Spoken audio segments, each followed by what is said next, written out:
नमस्कार दोस्तों, आपका स्वागत है एक और बेहद ज़रूरी और जानकारी से भरपूर एपिसोड में। आज हम बात करेंगे एक ऐसे विषय पर जिससे हर आम इंसान का नाता कभी ना कभी ज़रूर पड़ता है।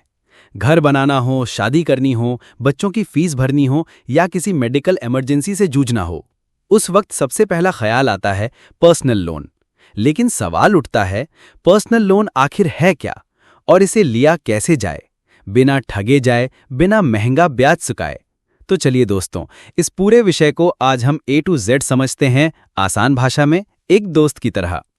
तो सबसे पहले पर्सनल लोन होता क्या है? पर्सनल लोन एक ऐसा कर्ज होता है जो आप किसी बैंक या NBFC से बिना किसी गिरवी के ले सकते हैं। यानी आपको कोई प्रॉपर्टी, गहना या गारंटर देने की जरूरत नहीं होती। इसीलिए इसे अनसिक्योर्ड लोन भी कहा जाता है। और क्योंकि इसमें बैंक के लिए रिस्क ज्यादा होता है, इसलिए इसका ब्याज दर यानी इंटरेस्ट रेट थोड़ा ज्यादा होता है। अब सवाल ये आता है, कौन कौन पर्सनल लोन ले सकता है? बहुत सिंपल है।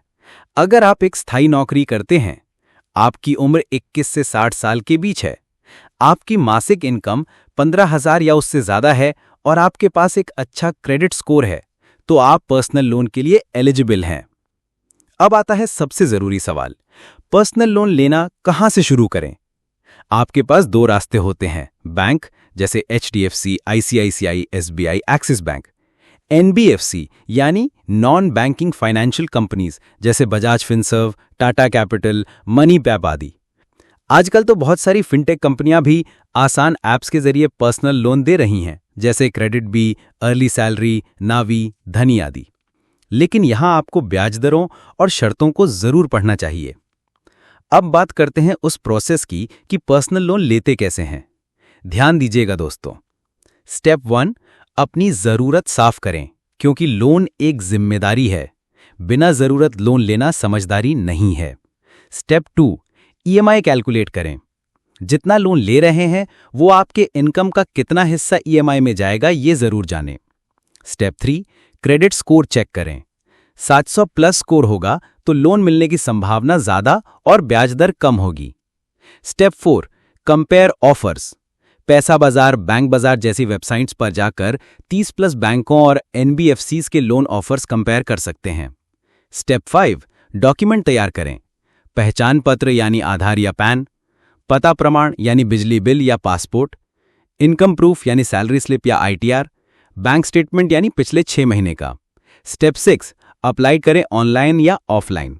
और अगर आप ऑनलाइन अप्लाई करते हैं तो लोन कुछ ही घंटों में अप्रूव हो सकता है, अगर आपके डॉक्यूमेंट क्लियर हों और क्रेडिट स्कोर अच्छा हो तो।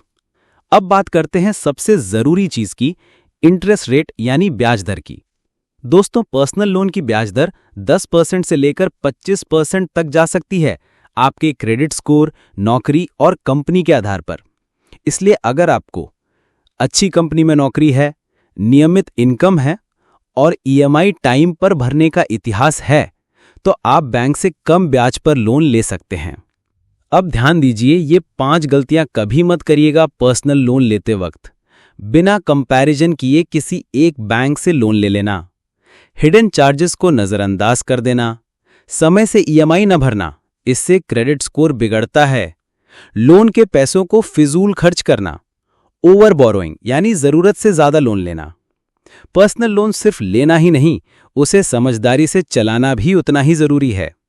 अब एक छोटा लेकिन पावरफुल टिप, अगर आपको पर्सनल लोन चाहिए तो सबसे पहले अपने पुराने सारे EMI और क्रेडिट कार्ड बिल्स क्लियर रखें। क्यों?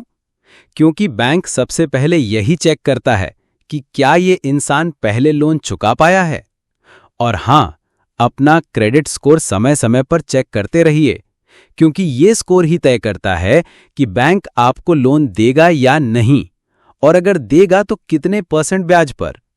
तो दोस्तों, उम्मीद है कि आज की इस जानकारी से आपको पर्सनल लोन कैसे लें का पूरा प्रोसेस समझ में आ गया होगा। याद रखिए, लोन एक सीढ़ी है, अगर सही इस्तेमाल करें तो ऊपर ले जाती है और गलत इस्तेमाल करें तो गिरा देती है। अगर आपको इस स्पीच स्क्रिप्ट पसंद आई हो तो इसे अपने उन दोस्तों के साथ जरूर शेयर करें जो लोन लेने की सोच रहे हैं पर सही जानकारी से दूर हैं, और कमेंट करके बताइएगा कि आपको इस स्पीच का कौन सा हिस्सा सबसे ज्यादा काम का लगा। धन्यवाद। मिलते हैं अगले वीडियो में।